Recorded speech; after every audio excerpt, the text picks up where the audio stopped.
국민 여러분, 안녕하셨습니까? 인도태평양 전략연구원의 최수영입니다.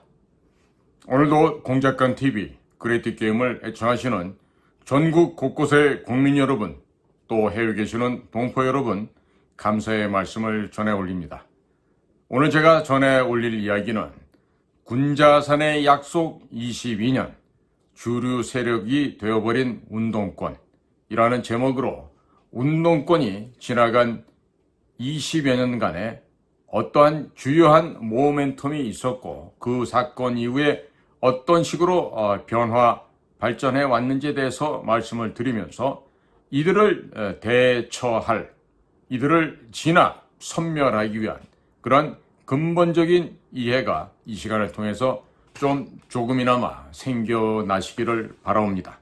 그런 마음에서 군자산의 약속 22년 주류 세력이 되어버린 운동권 제목하에 말씀을 전해올리도록 하겠습니다. 이것은 지나간 2001년도 충청북도 괴산에 있는 군자산에서 주사파 운동가 700여 명이 결의했던 그 행사를 의미하고요. 또 이 단합대회 이후에 민노당을 통해 제도권으로 이들이 진출했다는 점을 강조를 해야 되겠습니다.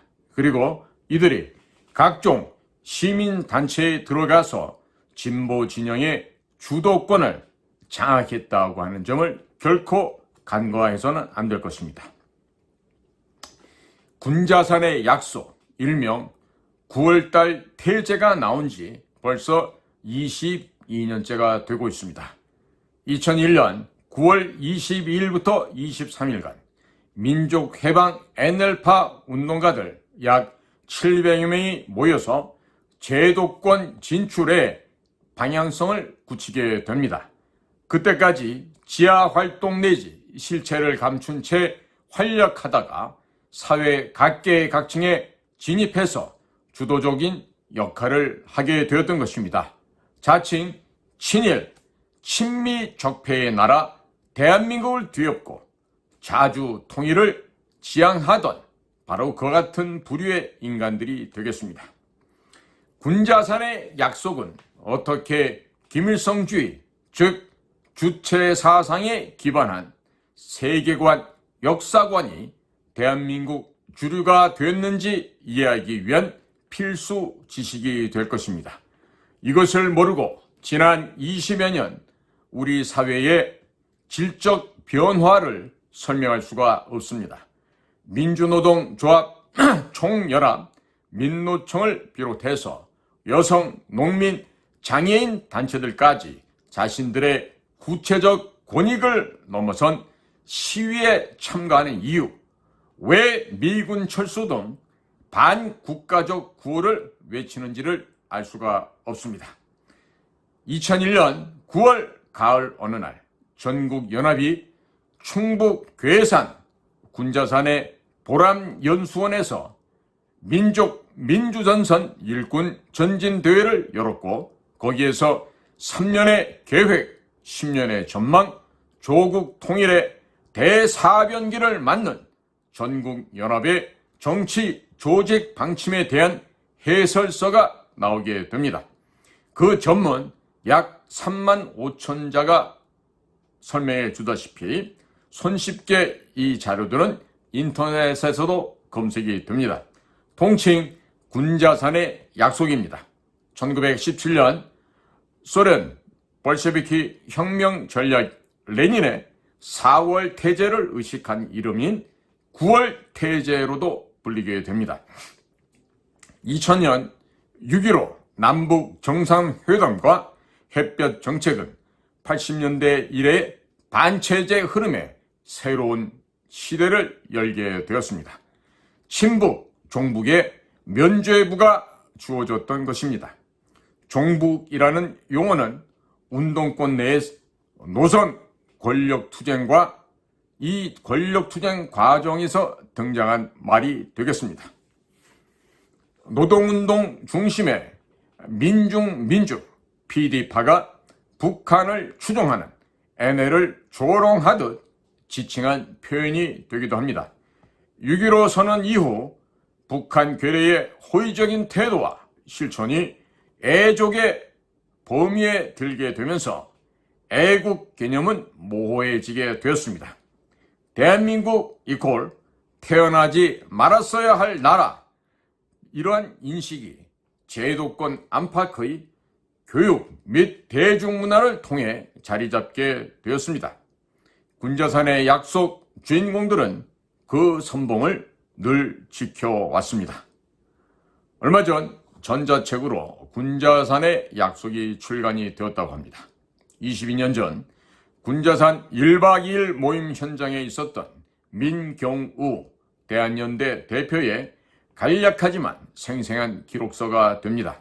그는 1983년 서울대학교 의과대학 의예과에 입학을 했다가 이듬해 학교를 그만두고 국사학과에 신입생이 됩니다. 운동권 내에 문사철, 이때 문사철은 문학, 그리고 역사, 철학, 이 세 가지를 말하는데 이 운동권 내 문사철 지식의 우위 때문이었다고 스스로 유튜브 방송에서 말한 바도 있습니다. 운동권의 정신성이 조선말 사대부의 위정척사와 통한다고 지적되는 이 이유와도 통한다 하겠습니다. 학부 이래 찐 운동권 민경우 대표에게 2001년 9월 일본 조총련의 정치국장 박용이 전화를 걸어와 10월 10일 조선노동당 55주년 기념 남한 진보정당 단체 초청 계획을 전하게 되었습니다. 남북 정상회담 이후 이산가족 만남, 예술단 교환 등이 진행되고 있던 시기였습니다. 민경우 대표는 당시 범민련, 조국통일 범민족연합 남측본부 사무처장으로 조총련 범민련 공동사무국을 통해서 북측의 범민련 북측본부와 전화 소통을 하고 있었다고 합니다. 그 시점부터 정부보다도 더 빠른 통신선을 보유하게 되었습니다. 군자산의 약속을 둘러싼 민경우 대표의 가장 뚜렷한 기억은 안경호와 오종렬이 만났고 안경호가 모종의 제안을 했다는 것이다. 북한 지역을 방문했던 사람들을 통해 북한 괴뢰의 메시지가 군자산 모임에 전해졌음을 뜻하게 됩니다. 범민련 북측본부 의장 안경호는 북의 통일전선부 부부장 8명 중에 한 사람이자 대남사업 실세의 한 사람으로 그의 남측 카운터파트가 전국연합 상임의장 오정렬이었습니다. 안경호와 오정렬의 만남을 통한 북의 메시지는 독자적 통일운동 대신에 민주노동당의 가담의 달라였습니다. 그것이 군자산 단합대회를 통해 운동권에 확산된 것이었습니다. 북이 핵과 미사일 개발로 조국 통일을 주도한다는 내용도 여기 수반되게 되었습니다. 민경우 대표에 따르면 주사파 운동권에게 북한의 지위는 불가사의한 것이다. 단순히 통일의 파트너를 넘어 혁명의 선배 또는 기지로 보고 있었다. 따라서 북의 조언은 일종의 교시에 가까웠다. 북측의 안경호의 조언이 오정렬을 징검다리로 남한 주사파들에게 빠르게 파급된 배경이 됩니다. 정당 활동을 둘러싼 논란은 삽시간에 종식되었고 불과 1년 만에 주사파 핵심 거점인 전국연합은 정당 활동으로 이동하기에 이르게 되었습니다.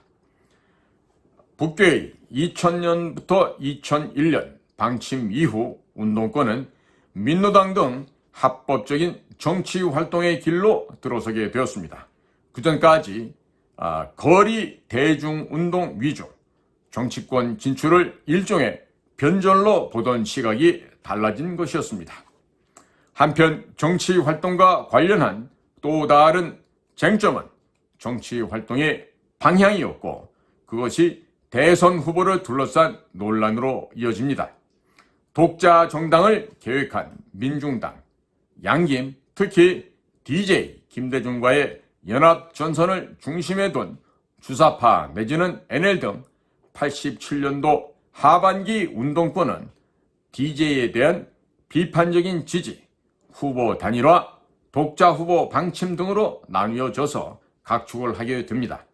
92년 대선에서도 이와 같은 현상은 재현이 됩니다. 1992년 대선 방침 결정을 위한 전국연합 대의원 대회에 범민련 대표로 참가했던 민경우 대표는 대회를 마치고 새벽녘 경희대학교 크란관을 빠져나올 때를 30년이 지난 지금도 어제 일처럼 생생하다고 회고를 하고 있습니다. 행사 보호를 위해 사수대로 나선 10여 명의 학생들이 쇠파이프를 땅에 부딪히며 도열해서 노래하는 광경. 노래 가사가 우리의 일심 단결 대오, 그 대오 앞에서 한결같이 빛나는 우리들의 삶을 이어 조국 사랑의 불길로 탄다. 2001년 가을 군자산 강연 토론 이외 문화 행사에서 느낀 감동과도 통하는 정서가 바로 이러한 가사라 하겠습니다. 조선일보 류근일 전 주필께서도 이를 접신이다 혹은 황홀결에 비유한 바가 있었습니다. 이러한 체험을 공유한 사람들의 끈끈한 애정이 오늘날 정치권, 시민단체, 학계, 법조계 등 일각에서 이어져 내려오고 있습니다. 사실상 이념을 초월한 육친적인 연대감에 가깝다 하겠습니다. 남한 주사파와 달리 북괴 김일성은 제도적 내에서 진보 정당을 매우 중시했다는 기록이 많았다고 민경우 대표가 증언을 하고 있습니다. 1987년 6월 항쟁 이후 북괴의 기본 입장은 진보 정당 강화였으며 2000년 안경호와 오정열의 만남도 그 연장선상에 있었습니다. 1998년 DJ 정부가 출범하면서 전국연합의 주류였던 386 세대들이 대거 이탈해서 사실상 제도권, 정치권에 진입했을 때 민경우 대표는 동지들의 언쟁 장면을 기억하면서 다음과 같이 말하고 있습니다. 주사파 마음의 고향이 북한인 만큼 북한에서 정리하면 주사파 전체가 입장 통일을 본다. 민경우 대표는 이를 주사파의 말 못할 강점이자 약점이자 이런 심정적인 실질적인 북한 의존이 내부의 분란을 극복하고 하나로 결집할 수 있게 한 동인이라고 평가를 했습니다. 나아가서 남한 주사파 운동의 그런 특징을 잘 보여주는 결정적인 사례로 군자산의 약속을 들고 있습니다. 대부분 거리에 있던 운동권이 2000년 안경호 오정열 만남을 계기로 제도권으로 이동을 하게 되었습니다. 이러한 경이적 변신을 가능케 한 그것이 바로 북한의 메시지였습니다. 군자산의 약속은 그것을 추인한 것에 가깝다. 그리고 군자산의 약속을 계기로 주사파가 민노당에 참여하기 시작했다고 하면 마치 전국연합 3개파가 나름의 논의와 토론을 거친 결정처럼 비치기 때문에 정확하지 않다고 민경우 대표는 강조를 하고 있습니다. 운동권의 분열과 지난한 논쟁에 북한이 결정적인 종지부를 찍어준 것이 되겠습니다. 민경우 대표는 또한 운동권의 상식을 초월한 패권적 색채를 짚었습니다. 우리나라 운동권이 1980년대 중반 레닌주의로 통일되었다. 레닌주의에서는 진리를 가르는 기준이 당파성, 즉 당에 유리한지 여부다. 이를 강도 높게 물려받은 남한의 주사파가 고비마다 특유의 패권주의로 무리수를 두었다라고 지적을 하고 있습니다. 1996년 연대 사태, 2000년 중반 민노총 민노당 장악과정도 그랬다고 하는 것입니다.